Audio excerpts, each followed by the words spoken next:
Just to adjourn. Just to adjourn, okay. So the first thing on our agenda is the approval of the agenda. Do I have a motion to approve the agenda for today? Motion.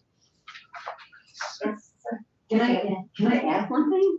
Can we just have a place in this for like our questions and comments? You know, we've got public comment, maybe it just falls under that, but just like a catch-all kind of section. For anything that comes up. Yeah. I'm sorry, I hijacked the motions. Okay, now should I say? I'll move that we approve the agenda. Okay, all in favor? Aye. Any opposed? Okay. Welcome everyone. We'll do a roll call. I'm gonna use my cheat sheet because I don't know your names yet. So, well, this will be good practice for me. Allison Blackman. Here. Joel Henderson. Here. Stephanie Lee. Trisha Rosenberg. Here. And Alexa Whitman. Here. Okay.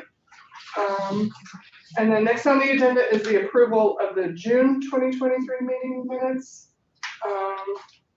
Do we have a motion to approve? Motion to approve. A second. Second. Are there any questions or comments about the minutes? All right, seeing none, all in favor? Aye. Any opposed? Okay. Next on the agenda is the transparency dashboard. Yes. Just for everyone to connect, okay, sorry.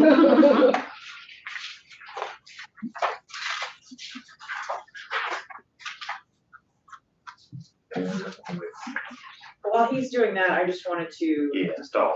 stall by asking about the quorum. I can't remember what it was, but we have one, right? With 4 out of 5 members. I think it's 3 members. It was 3 of them. That was helpful, but. Are you sure that the quorum is 3? How do you spell quorum? Is that the Canadian stuff? So I don't actually have the link to the Zoom meeting. I just have a general placeholder on my calendar. Can someone send me that link and I'll go in there? Thank you.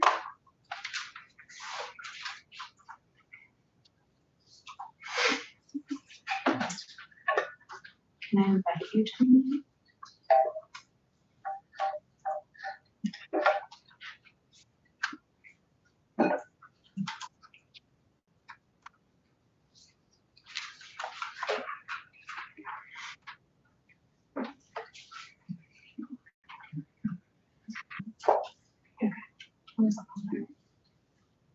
Actually, it was on the invitation, the email. Minutes.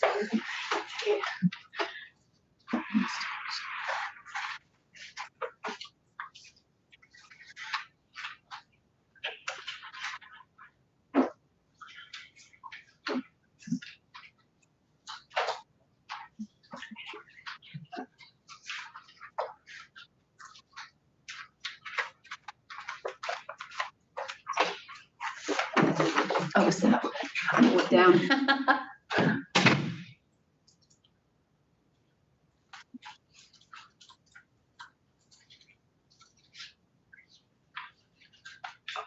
It's not showing. Do I have to go through Zoom or can I just go through the 289? Thank you. You can't find it? Oh, sorry. Sorry, everybody.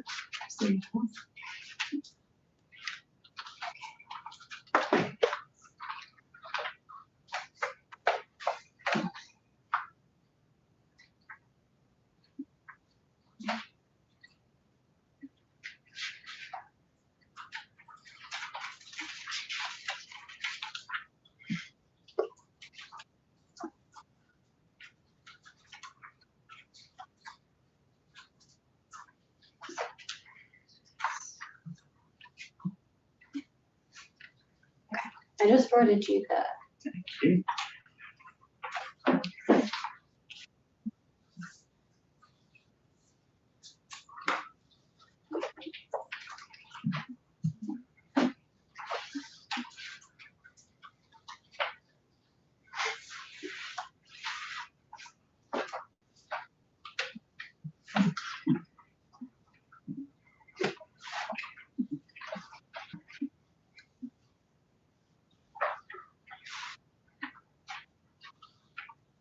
Sorry for technology stuff.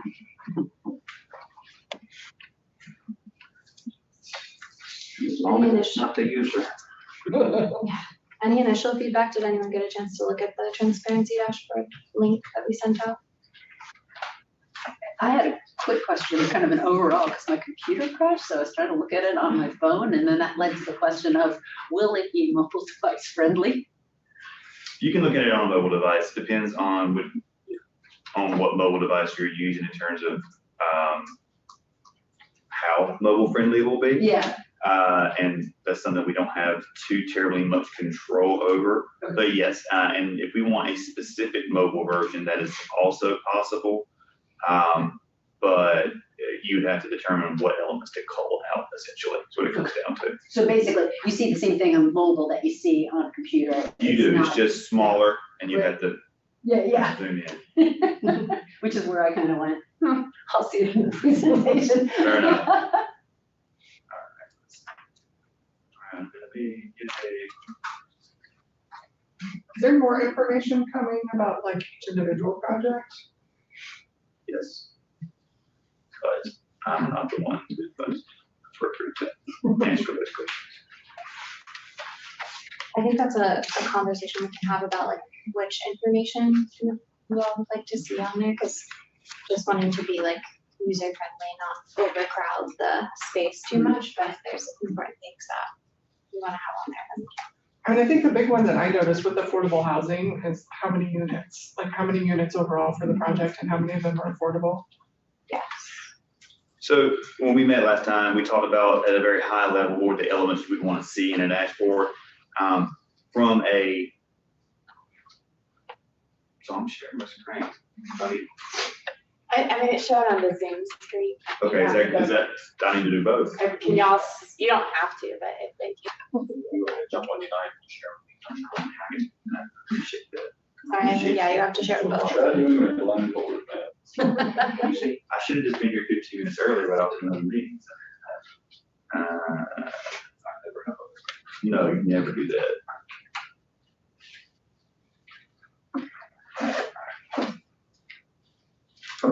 Now you guys can see the social team that the login and all that good stuff.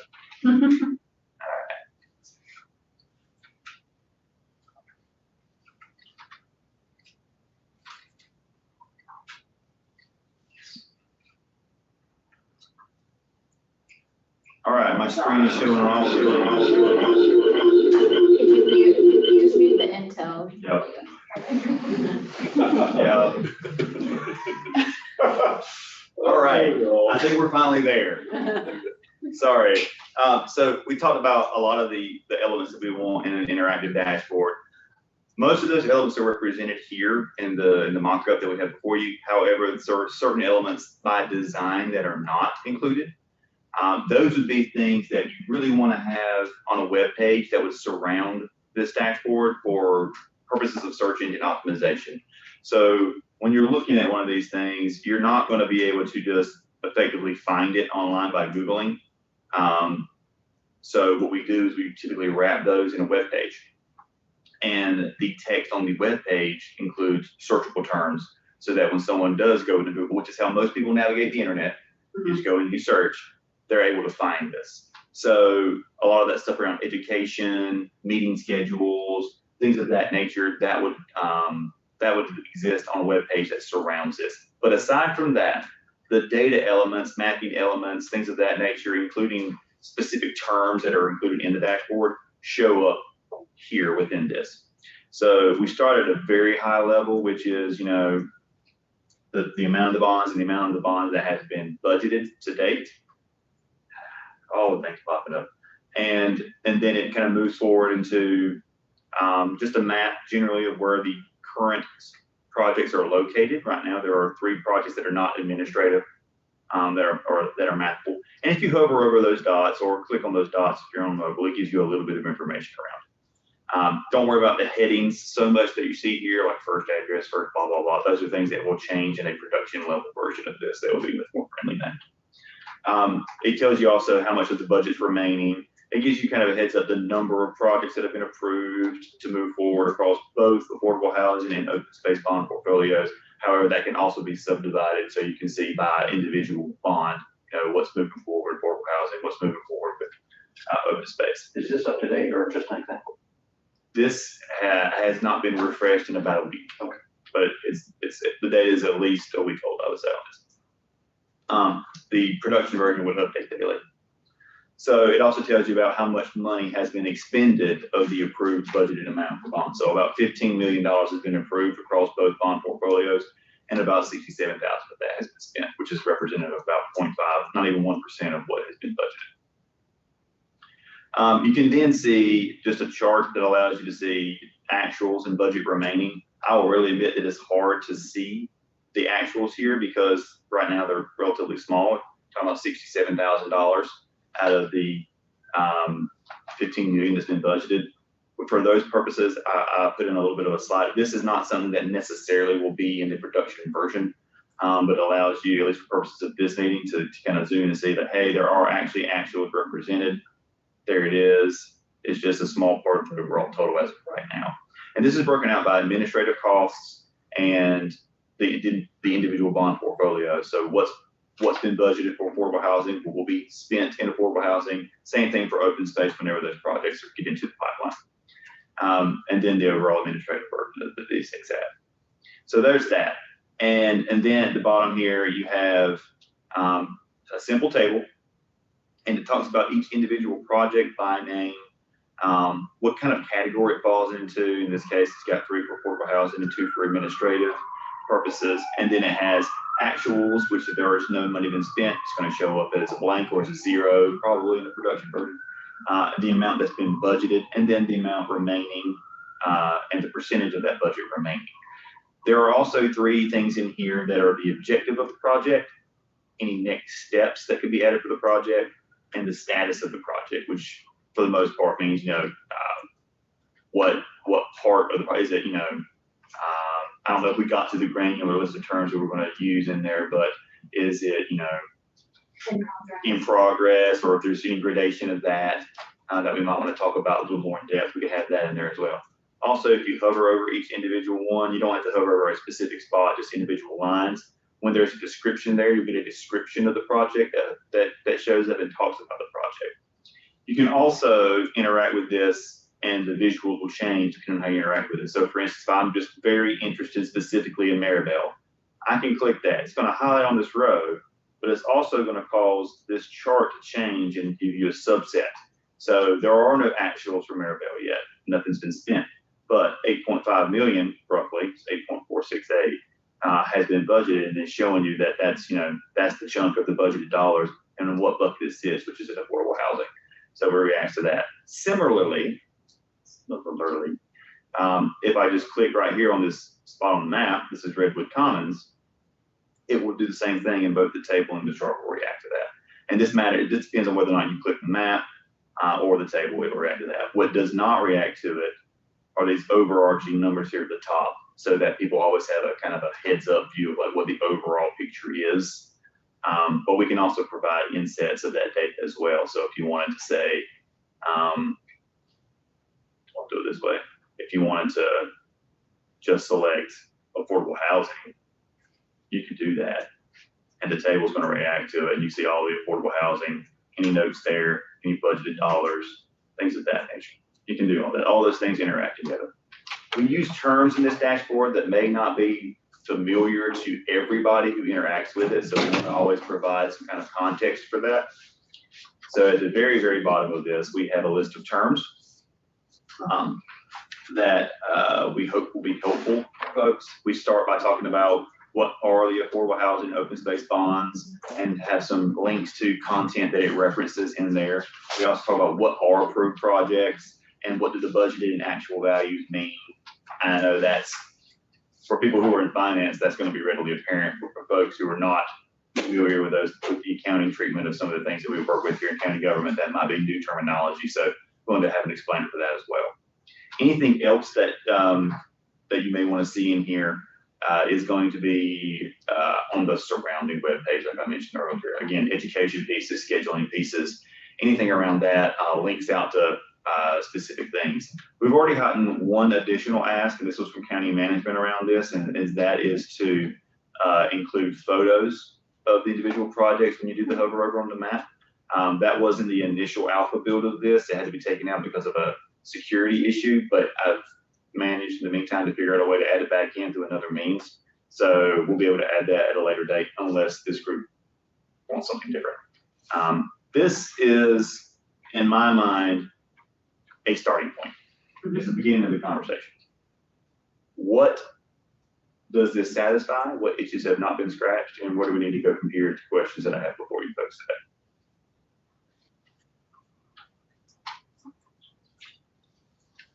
Don't all speak up at once. I think I mentioned the size, and I think you could add that to when you just hover over the map, the gray pop up. Oh, so that's going to depend on your screen resolution. So I can make it zoom in, I can make that bigger. It really just depends because I'm presenting on 2 different monitors right now. Oh, no, I meant if you add in like Maribel, it's gonna have however many units. Oh, the number of that size. I'm sorry. I thought you meant the size of the pop-up. I apologize. Space too, like what's the size of the open? So the number of units, I mean, that you tell me, is that some data point you're gonna be able to enter in there? So we can add that to objective, which is in the table below. And so that's more like kind of like a description of the project. Right, and it could also go into the description too as well. And similarly for open space, you know, the size will vary between like a greenway would be in mileage versus a conservation easement would probably be acreage, but we'll include that size description of the project as well. When you get into individual projects that are multiple units, will it show the difference of what's affordable and what's not affordable, or the details on that? So are you saying like when you click on it? If there's a 30-unit complex, 10% of them are affordable, Okay. those kind of things. All 3 of these projects are 100% affordable. Okay. But we can maybe look, like for future projects, we could maybe look at distinguishing that. But those are free text fields, so you can put whatever you want in there. Yeah. The description, the objective, next steps, even project status, I think will end up being a free text field. So whatever you guys want to put in there, that's pretty much fair game. And nitpick is small formatting. With the actual budget remaining, either put all the decimals or none of them. Oh yeah, that's fine. This is a mock-up.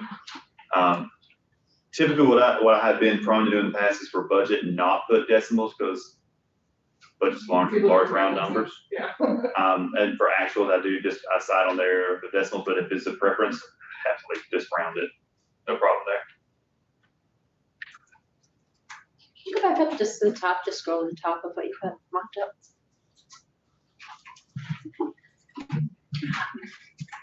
What I'm wondering is, if people go to look at this, do they want to look, are they looking at the total, the 2 bonds basically? Or are they just interested in one or the other? Because here, things are very combined, like currently 5 projects, and those could be, you know, both affordable housing and open space, and it's one map. And Sure. I don't know the answer. It's a little confusing to have both together on this page. I almost would want to go to open space because it's its own pot of money. It doesn't cross over. It does its own thing, and then go to affordable housing and see the same thing. That's doable. I don't know. It could absolutely be separated into 2 distinct pages. I'd ask the other committee mates, Is I that mean, distinguished what you down at the think. bottom? When you go back down to the bottom? It is. Affordable or open space? You don't have any open space on there at the There bottom. aren't any at the moment. But there will be another column in this graphic below. Yeah. Once the data is populated, there will be another column for open space. And down here where it says project category, there will be another one there as well. No, I realize that, but what I'm thinking is like, we go to this, I'm like, my question, you know, I'm the Greenway person, so let's just say, I'm like, I want to see where they are on the open space stuff. I click on, I kind of want to see, I like the 2 things at the top, the headlines, affordable housing, amount budgeted, and the bond and open space, not budget and the bond. But then to have things blended below that is confusing to me. I almost then just want to click open space and have the open space map, how many projects have been approved in open space, and just a list of open space, and another page that's the same, that's just affordable housing. So what I would say is there's two ways to do that. Yeah. The first one would be to have individual pages for open space and for affordable housing. That's not a problem. Even within the same dashboard, that's not a problem. That's easily doable. The other way would be to do this, where we have this paragraph right here, to break it out to say, either in 2 paragraphs or to have it just break out instead of just the cumulative sum of projects and the cumulative sum of spend and budget. We can have it broken out by bond portfolio, so open space and affordable housing. And then within the same page, if you want to see, I only care about, say, the affordable housing projects on this map and in that table, you literally just click the relevant column and everything else. It's hard to show this right now because it's the only thing, but if I had this clicked and there were, say, 20 open space projects on this map, they would disappear from the chart, they would disappear from the map, you'd be left only with affordable housing, and vice versa for open space. So yes, you can just click on that column and it filters it automatically without having to navigate to a second page. I mean, what does everybody else think? It's just a thought. I think the fact that you can filter it here, I think is kind of creating what you're asking for already. I'm thinking on the map, it might be helpful if you can color code. Yes, okay, Agreed. absolutely. So there will there's be, like, right on the map, I can see, here's where the affordable housing is, here's where the open. yes. So when you have all of it selected, you'll see 2 different colors of dots. There'll be 1 color dot for affordable housing, 1 color dot for open space. And then if you want to just remove either or from the equation, you just have to click on the column over here and it will remove the other. And it also notably removes it from the table down here as well. It might just be that paragraph to have that Yeah. broken out in that paragraph. Not a problem.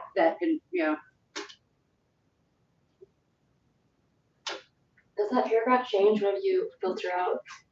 It can have it set right now so that it's doing the grand total, Okay. but it can absolutely be set to filter out whatever. It can filter, so for instance, if I didn't have it set right now to just look always at the grand total, when I clicked on Maribel right here, it would literally show there's only 1 project that's been approved for however amount for that and for how much it's been approved for the budget. That's why I didn't do it, because when people filter, I don't want it to give them the impression that suddenly they're looking at it, the numbers have changed, but it's not what's happening, it's just filtering. However, if we're breaking it out into 2 different distinct paragraphs, it could be that, one kind of grays out or goes away whenever you're selecting affordable housing, and the other one just shows you open space or what have you. And then obviously it can be 3 paragraphs where you have the overarching, like we have here, and then the individual counts for open space and for housing. I don't know that you need the total, just because they're 2 separate bonds. They are. So adding them isn't, I don't know. So I think having them separated out is satisfactory, but again, 1%. For sure. And formatting wise, if those paragraphs can be underneath, so like affordable housing paragraph is under affordable housing. And Oh, yeah. space is under. For purposes of just, Yes. for purposes of just screen space, it would have to be that way, to be honest with you. There's only so much real estate on the canvas. If it gets too big, then you have a problem fitting it on a web page, certainly on a mobile device. Right now, it's already pushing the upper limits of mobile device capability. I like that. Matt, would it be possible to add like within the column docs, like a little info button that people could scroll over and it could show them how to filter or like just kind of prompt them to filter if they. Yes. Okay. Yeah, so, and maybe it's helpful, Just to help folks navigate the page. And they can do those things, right? Yeah. give you examples of, we've gone through some of these in a previous meeting, but give you an example of where that is actually in place. This is our county's open checkbook. Thank you, finance. And in here, we have built out things like that, like where you don't hover, but you can tap on about data, gives you a pop-up, tells you about the data, ask a question, that kind of thing. Hey, click this question, and you go get it. So those are all doable things. Those are just different add-ins, and they don't take up any more screen real estate, notably, because they come and go when people click on it. So yes, that's all doable. While I'm here, though, what I'm talking about when it regards to embedding in the page. So you saw that with your particular, but here is our budget dashboard. And you can see that there's a page wrapped around the dashboard. If people would like to, they can expand it and make it full screen so they can take full advantage of its capability. However, having it wrapped in this dashboard page, this web page, allows us to do things like put text here. Yeah. And when you're Googling Welcome County budget, you're going to find this. This is what Google finds. It doesn't find anything in that dashboard. It can't search this. So that's why intentionally, it's a design factor. We leave things out of the dashboard and put them on the surrounding web page because it maximizes SEO content. So it's not that I'm forgetting about the education and the scheduling and everything. It's just it makes more sense from a design standpoint to put that on the surrounding web page. When you said about the scheduling, that would be on the surrounding web page, what are you thinking there? Because I was going to ask. Meeting schedules. For meeting this schedules. oversight. That was one of the things that you guys had listed out maybe Yeah. morning was a meeting schedule. Yeah, I think that's important since it's open for public too. One of the things at the bottom, then you get into the details. We've got. On here or where? I'm sorry, on that page that you have open at the bottom with the project list. Yeah. And in a way, this would be in maybe the project status, but I wondered, is there a way to track, is this project on schedule? So we started out with that in mind. Mm-hmm. With the data that's currently available, not necessarily. I will defer to Chloe and Jill as to whether or not that's data that you guys are going to be keeping up with in terms of for purposes of this dashboard. But with the data that's currently available, no. Mm-hmm. Whether it can be discussed. So one of the things we had discussed was kind of related to the project status, maybe being able to show kind of where the project is in the larger pipeline of status. We didn't really want to attach a certain timeline or date to it because a lot of these projects, the timeline changes just based on whatever's happening. But that is one option where you could see, here's the total pipeline from start to completion. Where on that pipeline does the project lie? But yeah, I'm not really sure how that plays into the data input side through Workday, I guess. It would just be, you would have a status input, and we would have like a maybe a separate page that has what those mean, lay it out in the timeline, and then we show where on the timeline this thing is. When you select a project, it just populates the color square. It says, hey, this is where it is. I'm thinking of like, what would be the reason you'd want that there? And I guess for mine, there's two. One overall is the money has to be spent within the next 7 years, could be extended to 10. Do I have that correct? At some point, as we get closer to that 7 or 10 year mark, people are going to know, are these going to come to closure? And is that project going to get completed? So I think that's where it's relevant. The other one is just a subset of that. So I was just thinking from the Greenway standpoint, there's got to be 2 that are built and completed before more get funded, and people are going to want to know those are on schedule. So Is this budget dependent on budgeting in that time frame or completion of projects in that time? is that a question for me or for those guys? Anybody? Is the bond to be spent by that time, or the We have to project issue, completed no, I'm sorry, I'm saying, we have to issue the debt by the time frame. by that time? That's it. The projects could come in a Projects. little after, Projects depending. and Rock, yeah, they can go. Oh, and the projects can go, there's not We just have until the end of the time frame to issue the bonds. issue funds, okay. But realistically, to your point, a project that it can't just go forever because construction cost increases, and with money already budgeted, you can't get any more juice out of that limit. So yeah. They just make it a different time frame than the projects have to be completed by the 7 or 10 years. specific project. No, the projects aren't time bound, just the debt issuance. So really, the only two that are kind of time bound based on the kind of promise to the public are the two greenways. Yes. So that might be something that just is important in those two project status. I think theoretically, though, the way that we're gonna issue the debt is gonna be on a cost reimbursable basis, where we're gonna hopefully have spent enough money to issue the debt. So theoretically, the projects are probably gonna have a substantial amount of money spent on them before we actually go issue the debt. So they should theoretically fall out by the end of the timeframe. That makes sense. And then we're gonna kick into other timeframes with the affordable housing loans and all sorts of stuff. So, yeah, the main timeframe that we've been talking about is just the debt issuance. The authority to.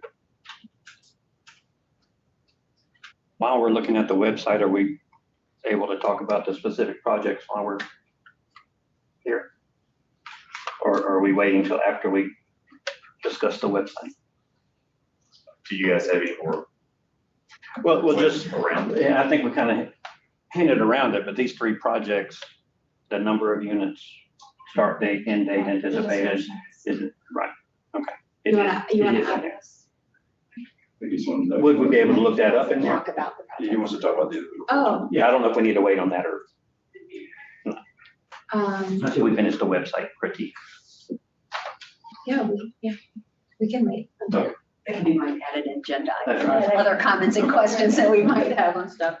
I guess my only other question, and this again might be your surrounding page, is there links to, and I don't know if these are all separate or how this, but what the criteria is for a project, how to apply. And I don't know if there's any like history or explanation, very, very high level. I think that's here. Yes, that's here. Yeah, so. However, the high level explanation is links and things of that nature, unless you're linking to something specific to a project, I would encourage any links to be on the actual webpage itself.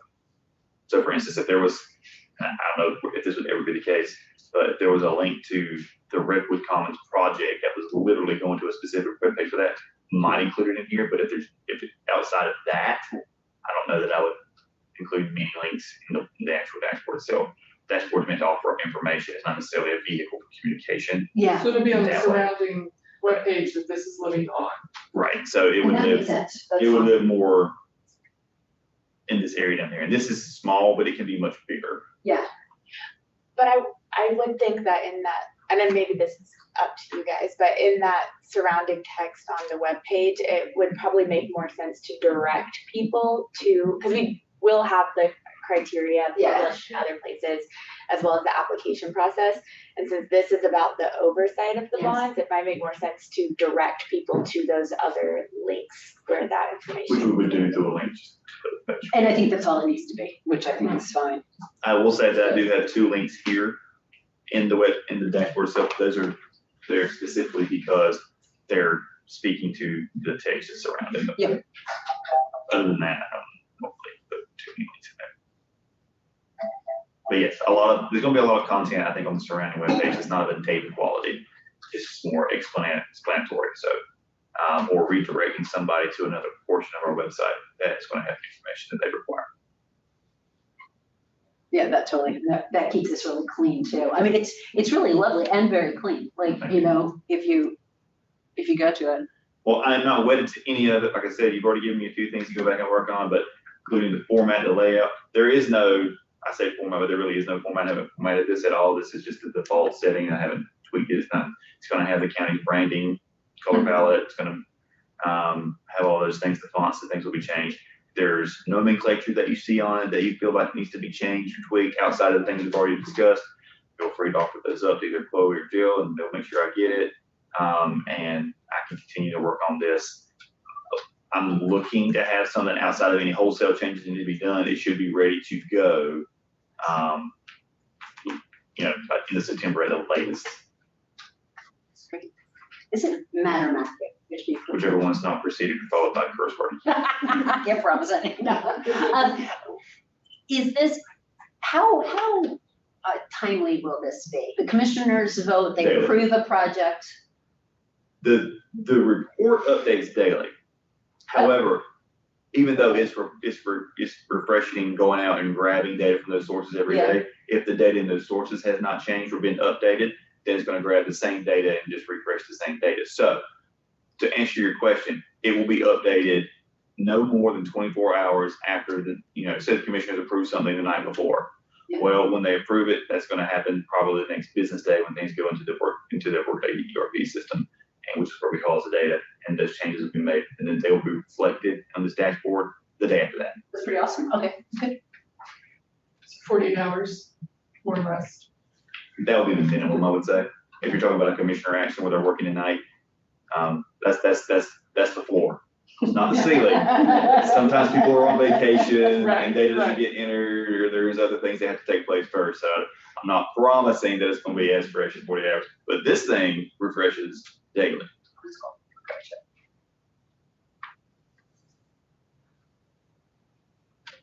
All right. Well, if there's nothing else, I will take this down and let you guys continue with your regularly scheduled. Great. Thank you. Thanks. Regularly scheduled.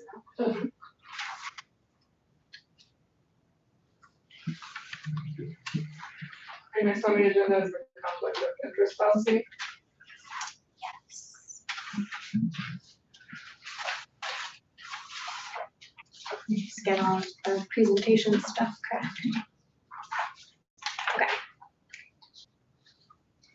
Yeah, so as Matt said, please send us any additional thoughts that you have about the dashboard. You have the link in your email. And also, I don't know if you mentioned this, but we have like a transparency compliance process. And so we'll be just making sure that the language goes through that process and is compliant with our transparency policies.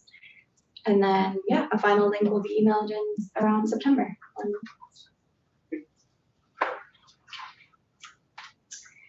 Okay, so the next question, or the next part of the agenda is about the conflict of interest policy, which we've distributed a couple of them for you all. And mostly this applies to staff, but it does apply to appointed board members, specifically around identifying conflicts that you may have with agenda items on boards. And so we just wanted to make you aware of this, show you some of the language in the policy, and then just ask that you identify any conflicts you might have on agendas moving forward. And we just wanted to see if you had any questions about this. Any questions about conflicts or just the phrasing here? Yeah, if you want to bring up your question, that would be. Is it a conflict of interest for one of us on the board to apply, I guess, to affordable housing projects? Yeah, so that was something you were. Since we don't approve anything. Yeah, it's so, the legal definition is if you have an outcome of a matter being considered or is reasonably likely to have a direct, substantial, and readily identifiable financial impact on you, then it's a conflict. Now, unlike the Board of Commissioners who have a duty and obligation to vote, you don't actually have that as appointed members. We'd like you to vote on everything that you can. The non-legal version of this is if it doesn't feel right, then it's a conflict. So just, in this situation, you have the legal definition where there's a financial impact, but if something just doesn't feel right, then just abstain from that particular vote. So if we're looking at oversight on a specific project that. Oh, you're talking about voting on projects. Right, so if you're gonna be voting on a project that you have a financial And just abstain from vote. yes. Which would, this committee is not voting on which projects move forward for funding, so that probably will not arise, but I guess if there is a project that you might have been tangentially attached to and there's a issue that comes out in the oversight, that might be, and we do have to vote on something related to it, that would probably be the opportunity when you would want to recuse yourself. Abstain from voting. Right. Jill, I think you just said this, but we don't really vote, right? We're not voting on projects. We're more. You're providing the oversight role, Yeah, so yeah. it's going to be you know, if you see issues, that's when you can report and it goes up to the commissioners thing. So I don't anticipate that this will come up often. But, you know, I guess the one instance I could think was maybe you're related to a project that got approved for funding, and as we're doing the oversight, other people on the committee noticed issues, and like you would potentially have you know, motivation to try and push those aside and not highlight those issues. So that's kind of the instance where I would see a need to abstain from involvement in that conversation. But yeah. We're in a conversation here, but if there is some contact with somebody who's been approved for a project, that has nothing to do with the project itself. Because this committee is not voting on that project selection process.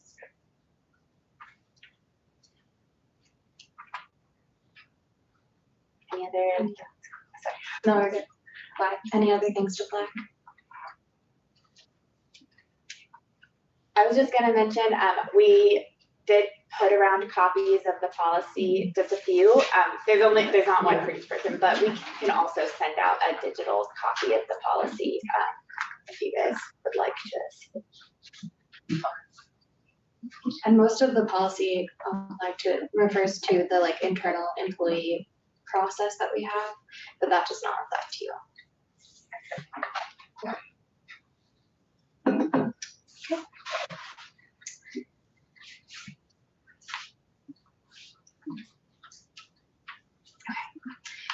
So the last thing we wanted to talk about was establishing a set meeting schedule, and so this would be helpful. So just reminding you all that we have our meetings aligned around different key financial processes. So the county debt issuance happens between March and June, so having a meeting sometime in there.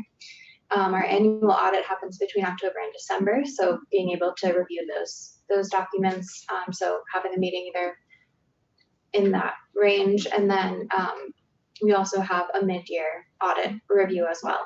And so, and then additionally, the county fiscal year ends June 30th. And so those are just some dates and timeframes to be aware of. And so in order to hopefully help with scheduling, Jill and I suggested these months as potential months for meetings, and then also a time that would maybe work, but we wanted to open it up to discussion with the committee and see if there are set times that are more free for folks, and we can get those scheduled ahead of time.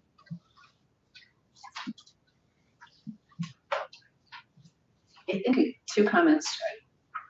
Me personally, but one of 5 people, I'm never going to be available the first week of March. The first and second week of March I'm out of town. So that's just personal. And even Zoom will be hard during those 2 weeks. So that would be my preference would be the last 2 weeks, maybe the last week of March or something. And then not me personally, but just thinking in general, it does make the standing meeting likely to be July 4th week.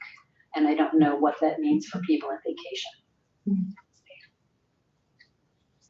Yeah, and we just threw this out there as an option, but maybe the first week isn't the best week for folks. We could do the 3rd week or the 4th week, but we just wanted to have the committee discuss this so we can get it on the schedule.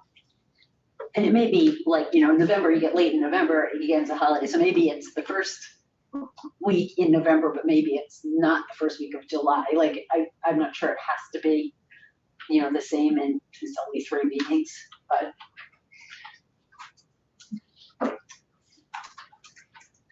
Is everybody okay with 3:30 in the afternoon or 2 o'clock? I mean, I think for me, 3:30 in general is better, but it depends on That you're the day.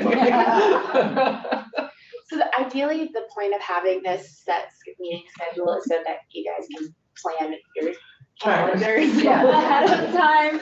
If you're gonna have a meeting on the 2nd Tuesday of November at 3:30 p.m. or whatever, not that that's the time, but then that allows you to plan accordingly. And if there's issues, we can always adjust as I'm fine. I'm fine with any time, so again, retired person. The rest of you guys who are working. I prefer later in the day. 30-ish. Just 3:30 work for everybody? 3:30 is fine. Yay, time. Is there particular weeks of the months that are more tied up for folks? Mondays are terrible for me. Mondays or two? Mondays or Fridays. I work in finance, so Okay. the market opens back up on Monday morning and everybody moves cash on for the weekend.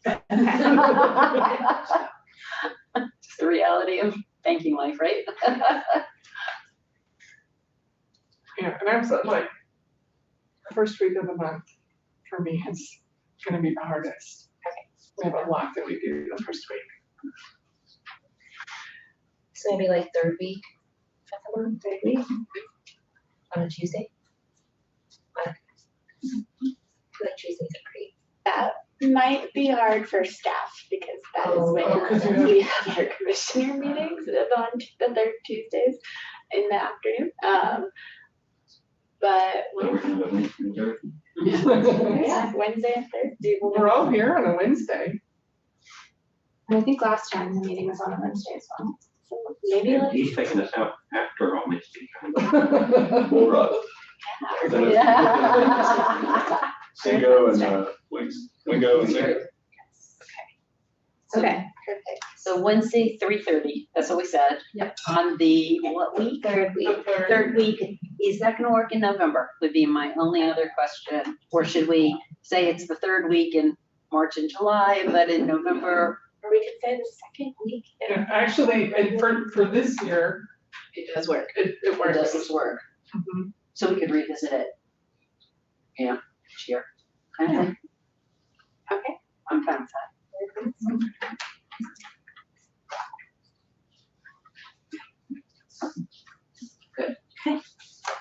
And I just noted too that we'll revisit it each year, just because of the way that calendars change and stuff like that.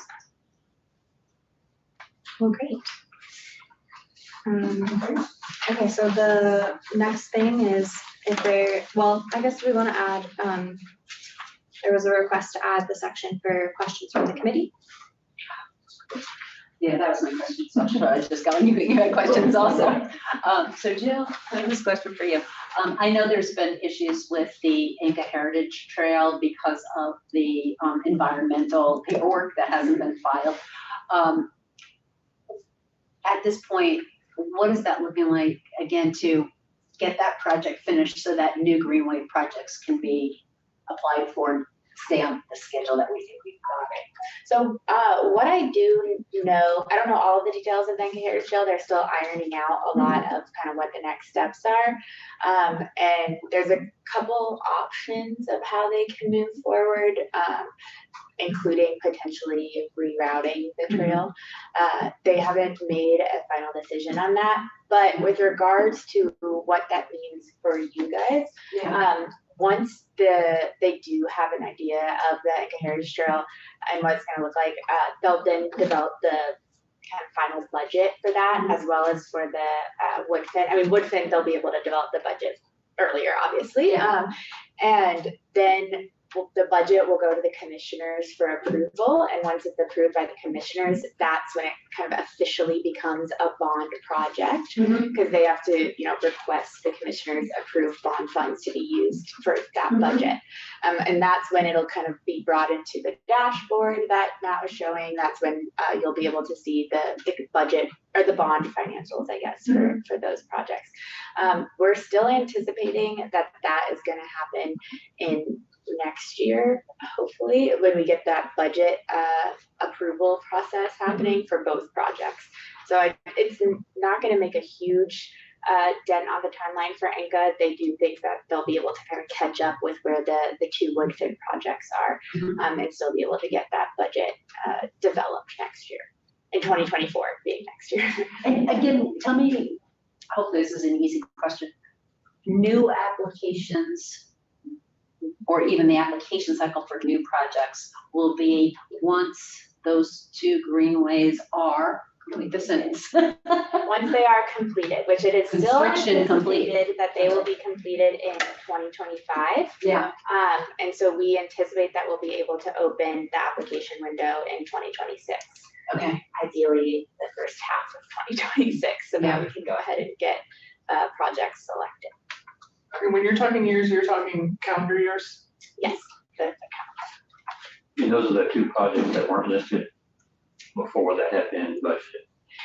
the budgets have not been approved yet, so they won't be added to that list on the dashboard until after the commissioners approve the budgets, because they're not technically bond projects until the commissioners vote, yes, we approve the use of bond funds for those that budget of that project. So of the 5 projects, 3 affordable housing, what are the other 2? Is that administrative? Those are both administrative, so basically it's just our salaries and benefits. And when, tell me again, when do you think the commissioners are voting on those budgets? I mean, we're hoping to get those budgets to the commissioners next year in 2025. Or not 2025, 2024, sorry, I'm already a year ahead, my bad. Yeah, 2024. So, and that's still the goal timeline. We're still hoping we'll be able to hit that. Okay. I'm done. That's all I got right now. Your time? On the affordable housing. We're 30% budgeted of the total already in the first year. Moving right along. I don't have those numbers in front of me like you do, but 14 million of 40, but yeah. Of those 3 projects, when can we see details of those 3 projects? Because so we're not going to meet again until November. Oh, wow. Yeah, but those 3 have been approved, but you can see like nothing's happened in them yet. Haven't actually got started. so we haven't. To see what's been approved, how many units, all that kind of stuff, or if it's any of that. Yeah, so all of that is finalized for those. We haven't gone through the contracting process for all of those yet, and so they haven't drawn down money, and that's why it's showing as none of it has been spent yet, because we're still developing that All contract those going to be started before November, for November. before we meet again. Probably not. Okay. Yeah. That's all. Yeah, so for 2 of them, so Maryville is still waiting to get their tax credit application approved. So they're going to be a 4% low-income housing tax credit. And so that's like a major piece of their funding. They're applying now for that. So they'll have to close on that before we can get started in the contracting. And you said all 3 of those projects are 100% affordable rentals or? Rentals, yeah. And Redwood Commons is a senior housing, so it's 55 plus. Great. Yeah, and so with the wraparound website that's going to be around this transparency dashboard, Jill and I have put a request in to have the website updated, and so it's with our IT folks right now. And so there's going to be way more information on the website. It's just all of our website is hand coded, and so it just takes a long time for them to get through all of that information. But we want to have a lot more information up on the website. So nothing else is going to be approved until the start of next year. We do anticipate there will be some conservation easement projects going before the commissioners, hopefully before November, if all goes according to. But housing in the next round starts in January, February. Yeah, so the next application process will open in January. And then it closes typically around March. Then all of the projects get brought to the Affordable Housing Committee in April, and then they approve the ones that, or they recommend the ones that should get approved, and then the board considers all of them. And So for housing, these 3 are the only ones until March, June next year. Yep. And if anything changes, we'll let you guys know. All right, any other questions from the committee? Okay. And are you okay on any of these meetings, just always keeping like a little section that's just Yes. like our questions? Yeah, I noted that to add it to the set agenda. Thanks. And then now we can open up for public comment if there's any public comments.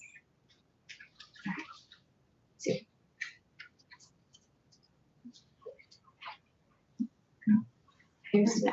All right, if there's no public comment, then, do I have a motion to adjourn? Actually, can I interrupt you? I just want to clarify, going back to conflicts, just, I want to be very clear, since you don't vote, if you do have a financial interest in any of these, it's best if you abstain from the conversation in general. So I just want to be clear about that. Would that be just leaving the room during that portion or? That's an ideal situation, but just as it was noted earlier, not moving the conversation in any particular direction, just being quiet is the best. That is okay too. So, and with that, I'm sorry the interruption. Please Oh, proceed. no. Do I have a motion to adjourn? Second. All right, all in favor? Aye. Opposed? All right, we're adjourned.